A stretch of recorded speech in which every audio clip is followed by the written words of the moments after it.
میں 15 سال کی عمر میں تھی جب میرے بھائی نے مجھے حاملہ کر دیا۔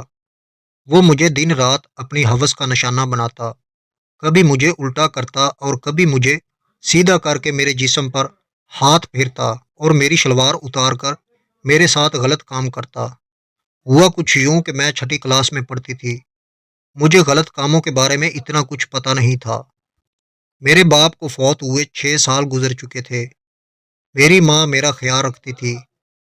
غربت کی وجہ سے گھریلو حالات بہت خراب تھے، اس لیے میری ماں لوگوں کے گھروں میں کام کر کے اور محنت مزدوری کر کے ہم 3 بہنوں کا پیٹ پالتی تھی۔ میں سب سے بڑی تھی اور میرا نام ریحانہ ہے، اور باقی دونوں بہنیں مجھ سے چھوٹی تھیں۔ ہم لاہور میں رہتے تھے اور اللہ تعالیٰ نے ہمیں ایک 5 مرلہ کا مکان بھی دیا ہوا تھا۔ یہ 2018 کی بات ہے کہ جب ہم نے اپنے مکان میں کرایہ دار بٹھا دیے۔ ان کا ایک بیٹا بھی تھا جو بہت خوبصورت اور شوخا سا لڑکا تھا۔ وہ کرایہ دار اتنے اچھے تھے کہ جیسے وہ ہمارے رشتہ دار ہوں، بلکہ رشتہ داروں سے بھی بڑھ کر وہ ہم سے ہر طرح کا تعاون کرتے تھے۔ ہمارے گھر میں 2 خاندان بسنے لگے، مگر کسی کو محسوس بھی نہ ہوا کہ یہ مالک مکان ہے یا وہ۔ اس طرح ہم گل مل گئے اور آپس میں اتفاق کے ساتھ رہتے تھے۔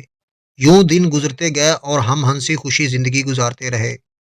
ہم چاروں ماں بیٹیاں ان کے پاس چلی جاتی اور رات کے 11 بجے تک ان کی عورتوں کے ساتھ شغل میلہ کرتی رہتی تھی، پھر تھک ہار کر آ کر سو جاتی۔ 2021 تک اس طرح ہی نظام چلتا رہا۔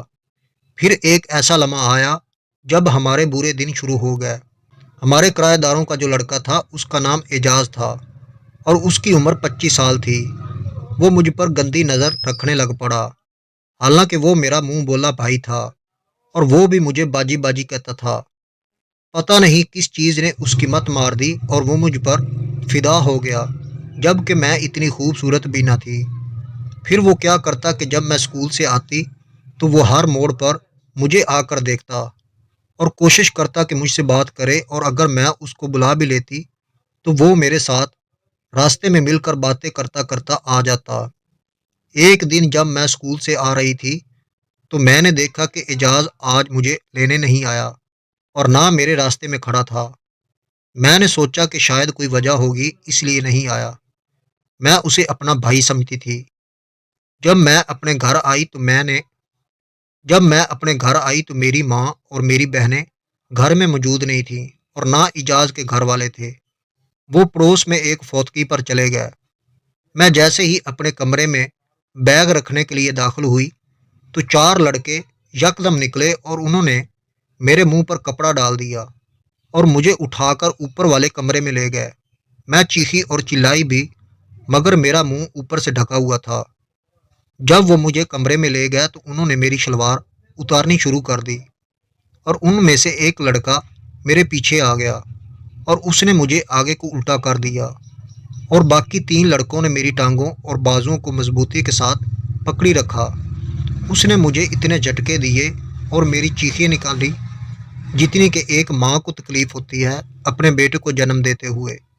اس نے میری توبہ توبہ کروا دی اور میری نیچے سے بلیڈنگ ہونا شروع ہو گئی، کیونکہ میں کم عمر کی لڑکی تھی۔ پھر میرے ساتھ غلط کام کر کے وہ چاروں وہاں سے تتر ہو گئے۔ تقریباً آدھے گھنٹے کے بعد میری ماں اوپر آئی تو اس نے مجھے ننگی حالت میں دیکھا تو وہ بہت پریشان ہو گئی۔ اس نے میرے منہ سے کپڑا اتار کر مجھ سے مکمل تفتیش کی۔ میں نے بولا امی مجھے کچھ پتہ نہیں۔ 4 لڑکے تھے اور میں نے ان کو آواز سے پہچانا تھا کہ وہ 4 نوجوان لڑکے تھے۔ مجھے اور کچھ پتہ نہیں۔ اس کے علاوہ ان چاروں میں سے ایک لڑکا مجھے اپنی ہوس کا نشانہ بناتا رہا اور اس کے بعد مجھے اسی حالت میں چھوڑ کر بھاگ گئے۔ میری امی نے تمام پڑوسیوں سے مکمل جانکاری لی، مگر اسے کچھ بھی علم نہ ہو سکا۔ جب معاملہ ٹھنڈا ہو گیا اور دن گزرتے گئے تو پھر ایک دن میں اپنے کمرے میں بیٹھی ہوئی تھی کہ اچانک اعجاز اوپر سے آ گیا اور اس نے مجھے آ کر پکڑ لیا۔ میں نے بولا بھائی آپ یہ کیا کر رہے ہیں، مگر اس نے میری کچھ نہ سنی اور میرے ساتھ ہاتھوں پائی کرنے لگا اور مجھے بدفعلی کا نشانہ بناتا رہا۔ میری اٹھتی ہوئی جوانی کا اس نے خوب فائدہ اٹھایا اور اس کے بعد وہاں سے چلا گیا۔